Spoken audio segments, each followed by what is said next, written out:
IT বাড়ির পক্ষ থেকে আমি মোহাম্মদ আব্দুল কাদের সার্চ ইঞ্জিন অপটিমাইজেশনের আজকের পর্বে সবাইকে স্বাগত জানাচ্ছি।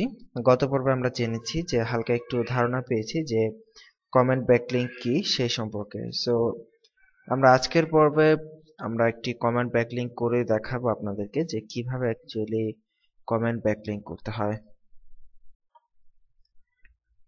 দেখুন, আমরা একটি ওয়েবসাইটে আছি যে pcmemoirs.com। এই ওয়েবসাইটটির নিচের দিকে যদি আমরা যাই, মানে একটি ওয়েবসাইটের একটি পোস্ট আমরা ওপেন করেছি যে review of flip PDF excellent page flipping ebook maker from flipbuilder.com। তো তার মানে একটি আমরা টাইটেলটি পড়ে বুঝতে পারছি যে এটি হচ্ছে একটি পিডিএফ মেকার বা পিডিএফ ইবুক মেকারের একটা রিভিউ দেওয়া হয়েছে এখানে। সো এখানে আমাদের ওয়েবসাইটের একটি কমেন্ট ব্যাকলিংক করা হয়েছে, যেমনটি দেখুন এইটার শেষে যদি আমরা দেখি যে এই যে পোস্টটা এখানে ওপেন করলাম, এই পোস্টটার শেষের দিকে আসলে আমরা এখানে দেখতে পারবো যে আর্ন বাংলাদেশ নামে একটি কথা আছে এবং এখানে একটি কমেন্ট করা হয়েছে যে if someone needs expert view reading and blogging site building then I advise him how to go to see this ওই ব্লগ। আচ্ছা, যাই হোক। সো এখানে দেখুন আর্ন বাংলাদেশের উপর মাউসের কার্সর রাখলে নিচের দিকে বাম পাশে খেয়াল করুন যে itbari.com লেখা উঠতেছে এবং এখানে যদি আমরা ক্লিক করি আমরা কিন্তু আমাদের ওয়েবসাইট itbari.com এ কিন্তু চলে আসব। ঠিক আছে? তো তার মানে আমাদের এইখানটাতে আমাদের এই ওয়েবসাইটের এই প্লেসটাতে আমাদের একটি কমেন্ট ব্যাকলিংক এখানে করা হয়েছে। তো এখন আমরা আপনাদেরকে দেখাবো যে কিভাবে আমরা কমেন্ট ব্যাকলিংক করতে পারি। ধরলাম আমরা যেই পোস্টটা ওপেন আছে সেই পোস্টটাতে আমাদের যে ওয়েবসাইট যেটার জন্য আমরা এসে করছি withacoder.com সেটার জন্য একটি ব্যাকলিংক এখানে আমরা করব এবং সেইটাতে কিন্তু আমরা আমাদের ওয়েবসাইটের লিংকটা দেব।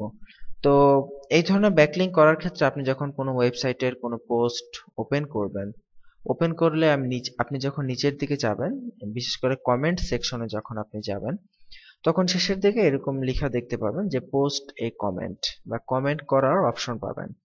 সো সেখান থেকে মূলত আপনি আপনার কমেন্টটি করতে পারবেন। যেমন আমরা যদি এখানে চাই যে কমেন্ট করব, তাহলে আমরা কি করতে পারি দেখুন। প্রথমে আছে নাম লেখার অপশন। তো আমি আমার নামটা লিখে দিচ্ছি আব্দুল কাদের। ইমেল লিখতে চাচ্ছে যে আমরা লিখে দিচ্ছি withacoder@gmail.com। তারপর আছে আমাদের ওয়েবসাইট, আমরা আমাদের ওয়েবসাইট withacoder.com লিখে দিচ্ছি। এরপরে আছে যে কমেন্ট লেখার বক্স, আমরা কি কমেন্ট লিখবো সেটা। তো কমেন্ট লেখার ক্ষেত্রে সবসময় মনে রাখবেন যে আপনার যদি কমেন্টটা যদি রিলেভেন্ট বা যে পোস্ট করা হয়েছে এখানে সেই পোস্ট রিলেটেড যদি না লেখেন আপনি কিছু কমেন্টে, তাহলে কিন্তু এই কমেন্টটা এই সাইটের যিনি মালিক তিনি অ্যাপ্রুভ করবে না। আপনাকে অবশ্যই যে পোস্টে আপনি কমেন্ট করতেছেন সেই পোস্ট অনুযায়ী কমেন্ট তৈরি করতে হবে। এই ওয়েবসাইটের যিনি মালিক তাকে বুঝতে দেওয়া যাবে না যে আপনি এখানে আপনার ওয়েবসাইটের লিংক শেয়ার করার জন্য কমেন্ট করতেছেন। এমনভাবে কমেন্টটা করতে হবে যাতে করে এই ওয়েবসাইটের যে মডারেটর বা যিনি মালিক তিনি যেন দেখে বুঝেন যে হ্যাঁ আপনি এই পোস্টটা পড়েছেন এবং পড়েই এই পোস্ট রিলেটেড একটা কমেন্ট সেখানে করতেছেন। অনেকে আছে যে কমেন্ট করতে গিয়ে জাস্ট এখানে লিখে দেয় যে থ্যাংক ইউ। ঠিক আছে? এভাবে থ্যাংক ইউ লেখার তো কোনো মিনিং নাই। যখনই আপনি এই ধরনের থ্যাংক ইউ লিখবেন তখনই এই সাইটের মালিক বুঝে যাবে যে আপনি শুধুমাত্র লিংক বিল্ডিং করার জন্য এখানে কমেন্ট করেছেন। সো এই ধরনের কোনো কথা লিখবেন না, চেষ্টা করবেন আপনার কমেন্টটা একটু বড় করতে যাতে করে কমেন্টটা দেখতে আপনার এই সাইটের সাথে মানানসই মনে হয়। ঠিক আছে? তো এই ক্ষেত্রে আপনি এই যে ওয়েবসাইটটাতে আমরা আছি এই ওয়েবসাইটটাতে আপনি কিভাবে কমেন্ট করতে পারেন। যেমন এখানে দেখুন পোস্টটা কি নিয়ে করেছে যে excellent page flipping ebook maker. That means আমরা বুঝতে পারতেছি পোস্টটা করা হয়েছে ইবুক মেকার সম্পর্কে এবং আপনি এই পোস্টটা মনোযোগ দিয়ে শুরু থেকে শেষ পর্যন্ত পড়বেন। পড়ার পর দেখবেন যে আসলে এখানে কি কি কথা বলা হয়েছে। ঠিক আছে? তো এই পোস্টটা পড়ার পর আপনি যেটা বুঝবেন সেই অনুযায়ী কমেন্ট করবেন। যেমন আমরা যদি এখানে এই পোস্টটা যদি পড়ি আমরা এবং পড়া শেষ করে যদি আমরা এখানে একটি কমেন্ট করি, যেমন এখানে আমরা একটু রিলেটেড কোনো শব্দ বা রিলেটেড এই পোস্ট রিলেটেড কোনো শব্দ উল্লেখ করে যদি কমেন্ট করি, তাহলে হয়তো এই ওয়েবসাইটের যিনি মালিক তিনি হয়তো মডারেটর যিনি আছেন উনি হয়তো দেখে বুঝতে পারবে যে আমি সত্যি এই পোস্টটা পড়ে তারপরে কমেন্ট করতেছি। ঠিক আছে, সো আমরা এখানে একটি কমেন্ট করতেছি, one of the most awesome ebook maker, flip ebook maker, flip ebook maker tools I have ever found.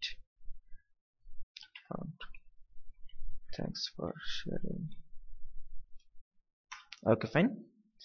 লিখে দিলাম যে এটা হচ্ছে সবচেয়ে অসাম, সবচেয়ে ভালো ফ্লিপ ইবুক মেকার টুলস, তো যেটা নিয়ে পোস্ট করা হয়েছে সেই রিলেটেড করে আমরা এখানে একটি কমেন্ট করলাম। ঠিক আছে, আর কমেন্ট করার সময় আরেকটি টিপস হচ্ছে যে অ্যাঙ্কর ব্যবহার করা। অ্যাঙ্কর কি জিনিস সেটা আমরা একটু পরেই বুঝবো। তো এখন শুধু এতটুকু জানি যে অ্যাঙ্কর ব্যবহার করা। অ্যাঙ্কর বলতে আপনি এখানে আপনার নামটা উল্লেখ করলেন, ঠিক আছে, নেম আব্দুল কাদের, কিন্তু আপনি এখানে আপনার নামের পরিবর্তে আপনার কিওয়ার্ডটা ইউজ করতে পারেন। যেমন দেখুন, আমরা এর আগের কমেন্টটাতে আমরা কি ইউজ করেছিলাম, আমাদের নাম কিন্তু উল্লেখ করি নাই, আমরা এখানে আমাদের কিওয়ার্ড আর্ন বাংলাদেশ এই কথাটা কিন্তু এখানে উল্লেখ করেছি। ঠিক এইভাবে এখানে আপনি আপনার নামের পরিবর্তে চাইলে অ্যাঙ্কর টেক্সট ইউজ করতে পারেন। আমরা এখানে অ্যাঙ্কর টেক্সট ইউজ করতে পারি যে উইথ আ কোডার ইউজ করলাম। ঠিক আছে, আমরা আমাদের নেম দেওয়ার পরিবর্তে উইথ আ কোডার দিলাম। তবে এখানে অনেক সময় দেখা যায় যে নামের পরিবর্তে এই ধরনের কিওয়ার্ড যদি আপনি ইউজ করেন তাহলে কিন্তু দেখা গেছে অনেক সময় যে যিনি সাইটের মডারেটর উনি হয়তো আপনার কমেন্টে অ্যাপ্রুভ নাও করতে পারে।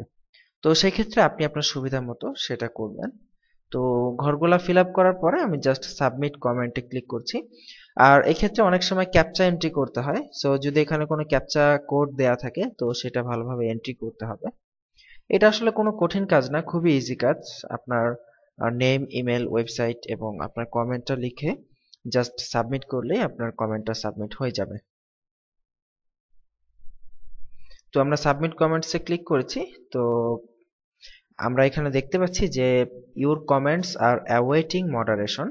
তো 99.9% সাইটগুলোতে এরকম আপনি দেখতে পাবেন যে আপনার কমেন্টটা মডারেশনের জন্য রাখা হবে। প্রথমে মডারেশনের জন্য রাখা হবে এবং এই ওয়েবসাইটের যিনি মডারেটর তিনি যদি মনে করেন যে হ্যাঁ আপনার কমেন্টটা ঠিক আছে, আপনি কোনো স্প্যামিং করেন নাই, সো যদি অরিজিনাল কমেন্ট মনে করেন তাহলে অবশ্যই আপনার এই কমেন্টটাকে তিনি পাবলিশ করবে। ঠিক আছে, আর এক্ষেত্রে যারা কমেন্ট ব্যাকলিং এ কাজ করবেন তারা প্রুফ সাবমিট কিভাবে করবেন সেটা আমরা আগামী পর্বে দেখব। তবে তার আগে আমাদের আরো বেশ কিছু বিষয় সম্পর্কে এখানে জানতে হবে যে কিভাবে ডু ফলো, নো ফলো ইত্যাদি বিষয়গুলো, do follow backlink, no follow backlink এগুলো কি, তারপরে দেখা গেছে যে অ্যাঙ্কর টেক্সট কি সেটা আমরা জানবো। ঠিক আছে, সো সেটা জানার আগে আমরা যেহেতু কমেন্ট করা মোটেও কোনো কঠিন কাজ না এবং একটা কমেন্ট করে আমরা অলরেডি দেখিয়েছি, সো প্রুফটা কিভাবে সাবমিট করবেন কমেন্ট ব্যাকলিংক এর ক্ষেত্রে সেই প্রুফ সাবমিশনটা আমরা আপনাদেরকে নেক্সট পর্বে দেখিয়ে দিব এবং এরপর থেকেই আমরা কমেন্ট সংক্রান্ত বা যত ধরনের লিংক বিল্ডিং আছে সেই সংক্রান্ত কিছু গুরুত্বপূর্ণ তথ্য আমরা আপনাদের সামনে তুলে ধরার চেষ্টা করব। তো আগামী পর্বের আমন্ত্রণ রইল। আজকের মতো এখানে বিদায় নিচ্ছি। ভালো থাকবেন সবাই, সুস্থ থাকবেন। আল্লাহ হাফিজ।